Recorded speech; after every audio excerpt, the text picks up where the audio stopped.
جنت کا حصول اور جہنم سے نجات۔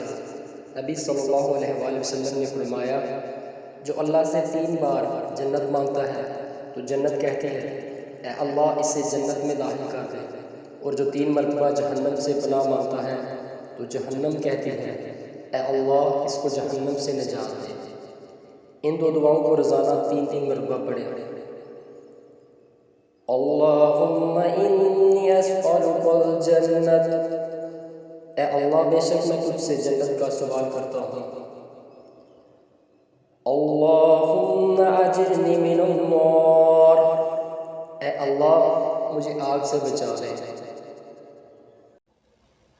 الا بذکر اللہ تطمئن القلوب،